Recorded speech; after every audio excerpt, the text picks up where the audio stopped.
This is just a quick YouTube clip to explain why I'm voting Greens #1 for the election on Saturday.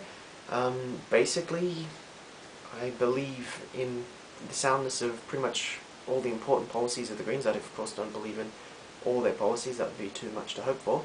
But the important ones, climate change. The Greens actually have a serious plan for dealing with climate change, at least on the end of Australia.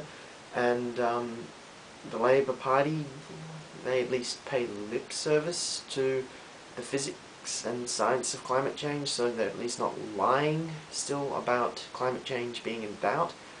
Whereas, of course, the Liberal Party just get a massive fail on the climate change front. I mean, Abbott's still trying to cast this delusion that there's some doubt in the scientific community about climate change and humans' impact on it.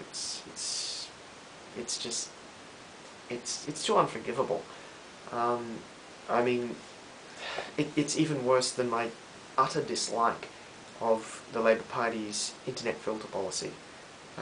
I mean, on the internet filter, the Greens again are against it, so I fully support that. The Labor Party wants to introduce the internet filter, which is really morally offensive to me as well, but not quite as bad as still denying climate change. And the Liberal Party have finally made up their mind to oppose the filter, so what I'm hoping is if Julia does get in, then the Greens and the Liberal Party will prevent the filter from actually being able to be implemented. Fingers crossed on that front, time will tell. So those are the two major things. The Greens score A+ for both of climate change and the internet filter, and Labor gets a D- for climate change, and the Libs get a massive F, a fail like 0%. And for the filter, the Labor Party gets a massive F as well, but probably more like 30%, whereas the Liberals, get a eventual, credit on that front. But anyway, if it had just been those two, maybe I might have given it to the Liberals, but they're both quite bad things. But then we get to the other important points to me, and they are of course the NBN. And I have no objection to people not understanding technology. You can't be a master of everything. But I mean, this belief by Abbott that all costs are bad, he's ignoring the fundamental point that you have to spend money to make money, and investing in the infrastructure for the 21st century, i.e. the broadband network, is just so important. So the Labor Party gets A+ on that, and the Greens of course fully support the NBN, so again they score at least as well as the Labor Party, or at least as well as the best of the two L parties on that front.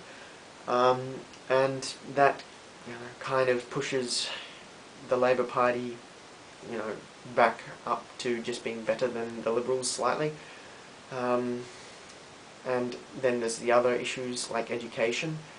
Again, the Greens have the best policy, and the Labor Party has the second best policy, and the Liberals again just seem obsessed with cutting services, cutting costs, etc. I mean, sure, you need to have your budget in balance, ideally, but the reason Abbott has to cut costs is because he's throwing away billions of dollars of revenue from the miners, and I mean, that's just incredibly stupid. You've got the major miners who've agreed to be taxed more, and Abbott's saying, no, I don't want your tax money.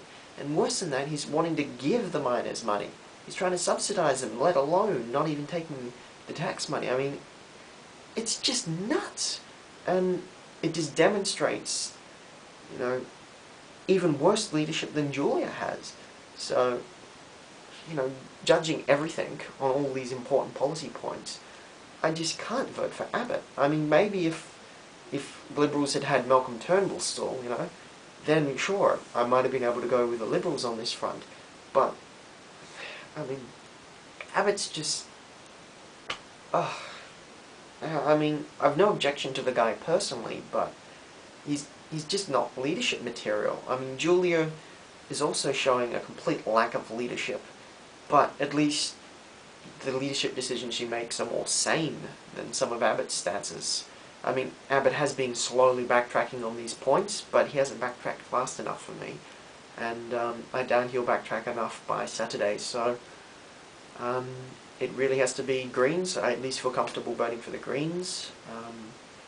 I like most of their policies, not all of course, but I have to put Labour slightly above Liberal. You know, I don't have any party loyalty between the two L parties, and you know, I'm hoping that the Greens will live up to what they have promised. I had a lot of hope for Kevin Rudd. You know, I want an evidence-based politician, somebody who deploys policy based on the evidence, not on their ideological bullshit. You know, ideology just has no place in policy making, yet unfortunately most politicians do it. But anyway, I'm probably almost out of time. Those are the basic reasons as to why I'm voting the Greens #1. And also, I do encourage everyone to actually vote for one of the minor parties like the Greens, because every primary vote that they get is a $2. Every primary vote that a party gets is $2.31. So the Greens don't have the same sort of revenue base as the 2L party, so they kind of need the money, and it costs you very little effort. You've got to vote anyway, you might as well put the Greens #1 and help them with $2.31, or any of the other minor parties. Of course, the choice is up to you. You need to do your own thinking, and that's it.